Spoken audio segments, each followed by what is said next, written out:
Kembali di Apa Kabar Indonesia Malam, pemirsa. Ketua Umum Partai Solidaritas Indonesia, Kaesang Pangarep, makin gencar sambangi Ketua Umum Partai Politik.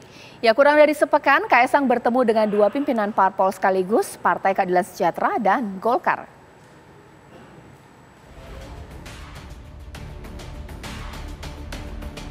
Ketua Umum Partai Solidaritas Indonesia Kaesang Pangarep belakangan ini kian gencar melakukan safari politik ke sejumlah partai. Dalam sepekan, Kaesang Pangarep menyambangi Presiden Partai Keadilan Sejahtera Ahmad Saiku dan Ketua Umum Partai Golkar Erlangga Hartarto. Kehadiran putra bungsu Presiden Joko Widodo itu disambut hangat keduanya jelang kontestasi Pilkada 2024. Dalam pertemuan di kantor DPP Partai Golkar Slipi Jakarta Barat Kamis kemarin, Ketua Umum Partai Golkar Erlangga Hartarto menyatakan Golkar siap menawarkan kader internalnya, yaitu Yusuf Hamka atau Babah Alun, bila Kaesang memutuskan maju di Pilkada Jakarta. Erlangga menjelaskan Jakarta memiliki tantangan besar di bidang infrastruktur. Namun Kaesang justru menyebut sosok Ridwan Kamil yang merupakan kader Golkar yang bisa menyaingi elektabilitas Anies Baswedan saat ini dalam Pilkada Jakarta.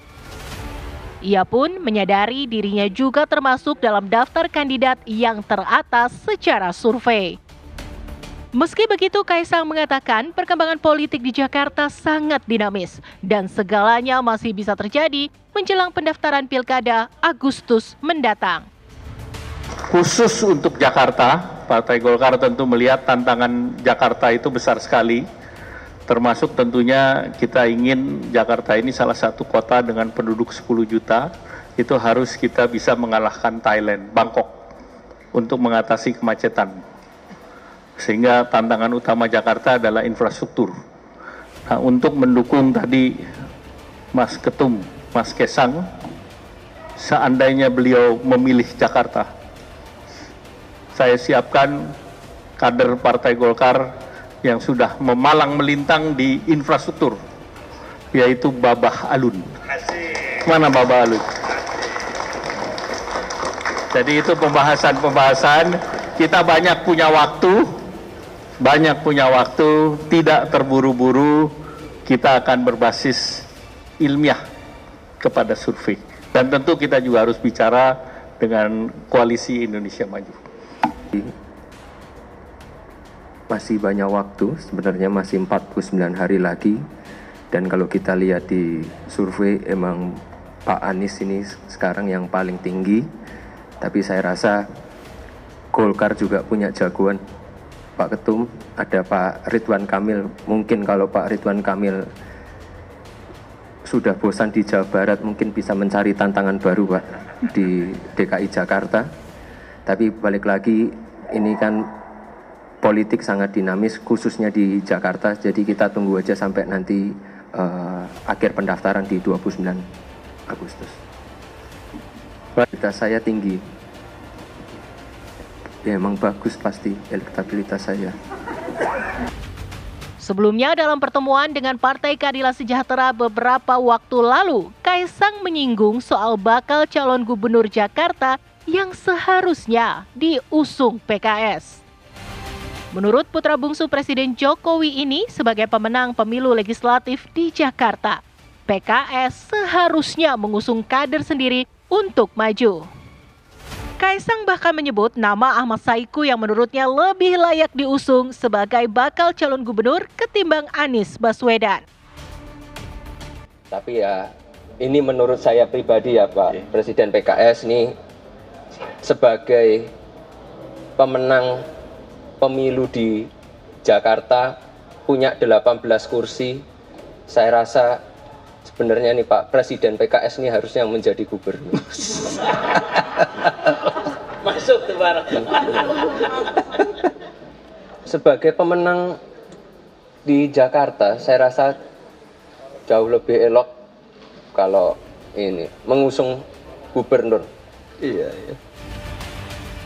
Pengamat politik Adi Prayitno meyakini gencarnya Kaesang bersilaturahmi politik memiliki beberapa tujuan.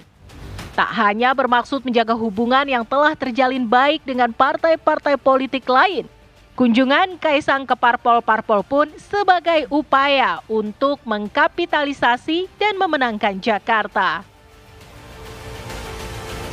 Saya membaca Kaisang ini yang paling dominan, yaitu sosoknya yang soal kemungkinan akan maju dalam Pilgub Jakarta. Jadi ketika datang ke PKS, kemudian datang ke Golkar, sebentar lagi mungkin akan bertemu dengan Puan Maharani yang bagian dari representasi politik dari PDIP, ini tentu sebagai upaya pemantapan Kaisang sebenarnya menjaring komunikasi politik dengan begitu banyak partai politik, tentu sebagai upaya bagaimana Kaisang nantinya kalau memang berkesempatan maju dalam Pilgub, tentu harapan terbesarnya partai-partai yang akan diajak komunikasi ini punya kesempatan untuk berkoalisi bersama. Karena apapun judulnya, dibandingkan dengan ketua umum partai yang lain, saya kira Kaisanglah the one and only yang saya kira memang memiliki penetrasi dan agresivitas politik yang belakangan cukup intensif pergerakan politiknya.